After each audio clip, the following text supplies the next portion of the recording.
What's going on YouTube? Demon Ralph here. So I wanted to put this video out before I headed to bed. I wanted to kind of just get back into the flow of things. I know I just released a video a little while ago, but I wanted to get back right into content. So this is a video of what I am currently watching via anime in terms of the spring 2016 release window. A lot of people always ask me, what should I watch? What's out that's new, that's good? A lot of hardcore anime fans who pretty much know what to find. Sometimes they still ask me, like, what I'm watching or what's out that's new, because I kind of like to stay on top of what, comes out pretty much for the season. The way animes work, we get stuff every season, spring, summer, yada, yada, yada. So, this is what I'm currently watching that's new. This isn't stuff that, I'm watching on the regular, like Naruto or One Piece. None of that. This is all new shit. So, this is God Eater. This was actually put on to me by my boy God Rain, who's one of my subscribers and has become a friend over time. The dude is awesome. He recommended this anime to me. It's only 13 episodes. I watched the first couple and I pretty much just finished it that day. It is an unbelievably awesome and unique anime. The action is fucking no joke. I think it was actually based off a game. The action is no joke. It is so badass. The soundtrack's amazing. All the voice actors are familiar and the storyline's pretty original.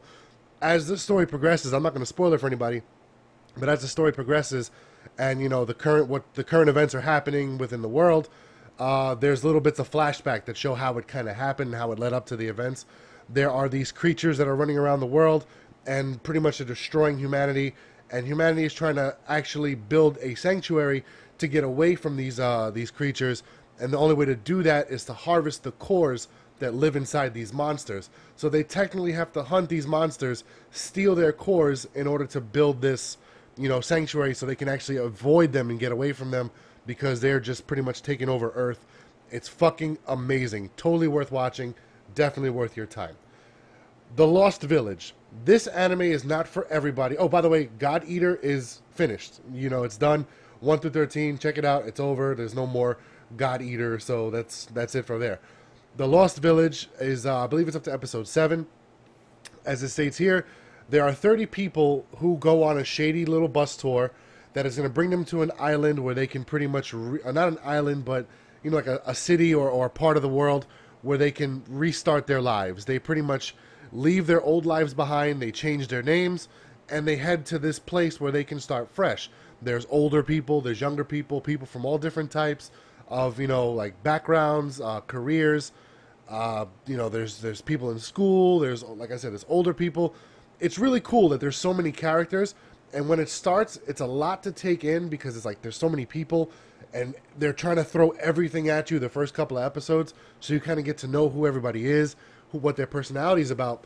But as they get to the island, some weird things start to happen, and it seems like the island brings out whatever their biggest fear is, or whatever the reason they actually left their old lives behind for.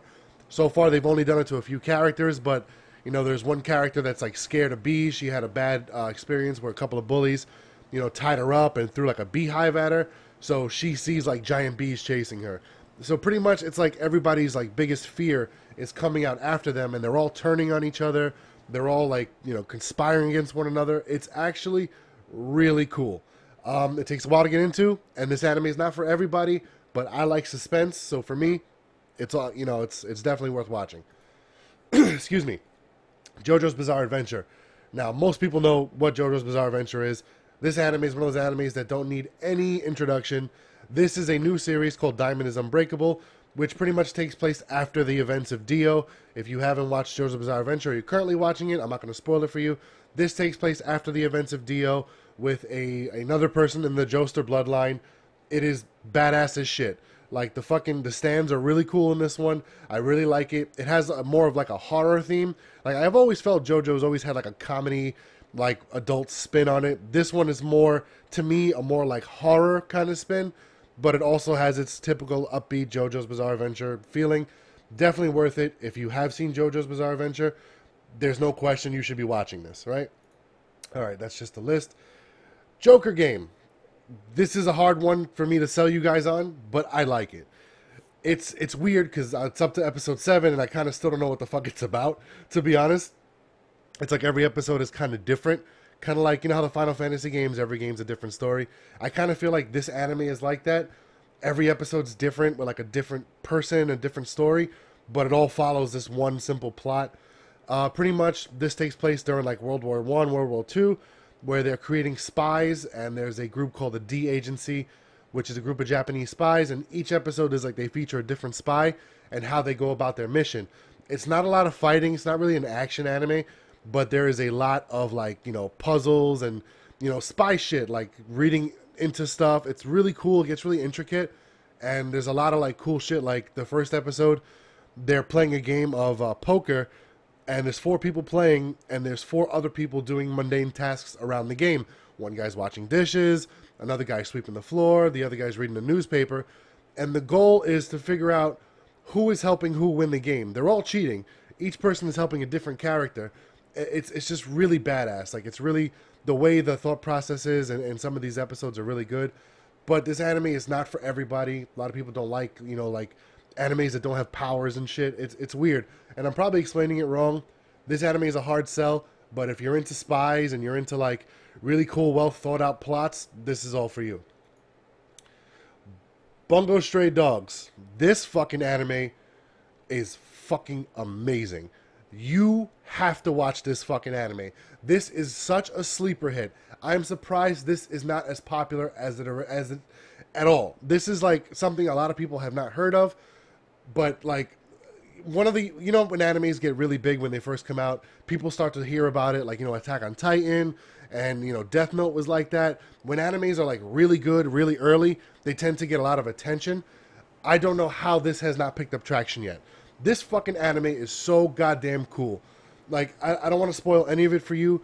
The first episode was enough, and enough to get me to the second, and then the third episode, I got so fucking hooked, it became probably my top 3 for this season, for the spring release. Bungo Stray Dogs is an anime you must watch. It's about a group of detectives who pretty much go out and solve supernatural crimes, but they also have abilities.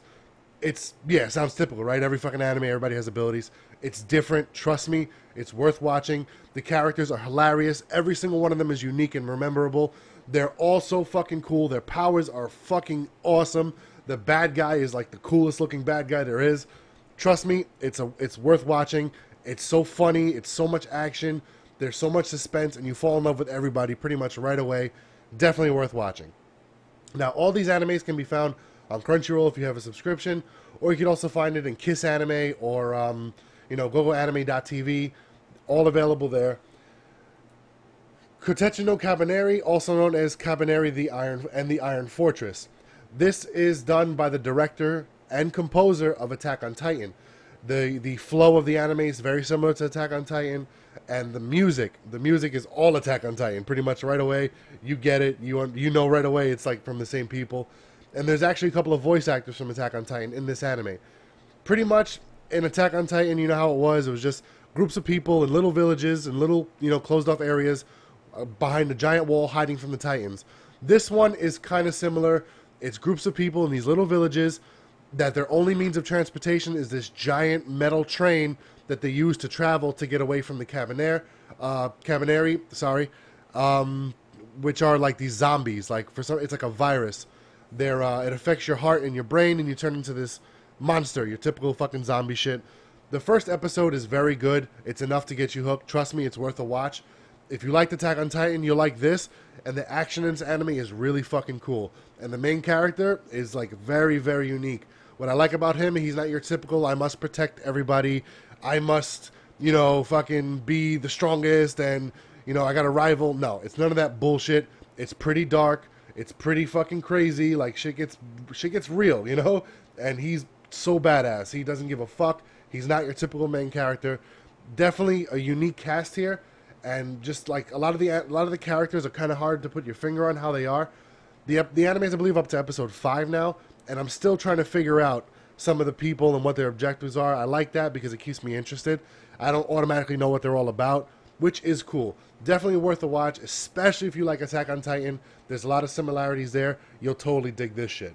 Now, my number 1 anime for this season, and probably my favorite anime right now, I'm actually liking it more than One Piece. I'm liking it more than everything right now. I'm actually surprised I didn't have it loaded up. Is My Hero Academy, also known as Boku no Hero Academy. This fucking anime is godsend. This is the most must-watch anime I have ever fucking done. If I was still doing the You Must Watch series, this would be the top #1, right next to One Punch Man. This is one of the coolest, most emotional, most fucking passionate, most interesting animes I have ever seen. It reminds me a lot of Naruto during the Chunin exams, which was some of the most badass Naruto stuff. But they all have superpowers, and they're all into like trying to get into a hero school. Excuse me, I'm actually getting over a cold. I don't want to spoil it too much for you guys, but the plot is pretty simple. You know, it's a kid who was born without powers, and everybody else has powers, and he idolizes those who have powers. He pretty much tracks heroes down, writes down information, and studies them. He wants to be a hero, even though he doesn't have an ability. 80% of the world is born with an ability. They're called quirks. He doesn't have one. It turns out the main hero, his name is All Might. He's dying. It looks like he's dying, and he's trying to pass on his legacy, and he ends up passing it on to his biggest fan, which is the main character Izuki. Throughout, you know, I don't want to spoil it. Like I said, you got to watch it. How it happens, how the relationship forms. It's so cool. I actually did a video before I like erased all the videos on my channel, where I reacted to I did like a live reaction watching the second episode. I fucking cried. I cried live on camera on episode 2. Episode 3 I cried. Episode 4 I cried. It is so fucking cool. This anime brought me back to being a kid again, where I wanted to be a hero. I wanted to be like, I wanted powers. You know, it doesn't, as an older person now, I don't really get like that anymore with animes or games and stuff. This one brought me right back to fucking being a kid again, man. It brought me right back to wanting to be a hero and being all this like fucking, all these nostalgic childhood memories. This is a super must watch. If you watch anything on this list, if I have to give you 2 animes to watch on this list, it is either going to be My Hero Academy or Bungo no Stray Dogs / God Eater. I can't decide which one I like more between God Eater or Bungo Stray Dogs. But Hero Academy, right here, #1. You have to watch this shit. It is so fucking amazing. So I've been meaning to do this video for a while to let you guys know what I've been watching for the spring. Here it is. Sorry it sounded rushed and like pushed out there, but I really wanted to get this video done. I'm really feeling excited about making videos again, so I wanted to do it. This is Demon Ralph, signing out.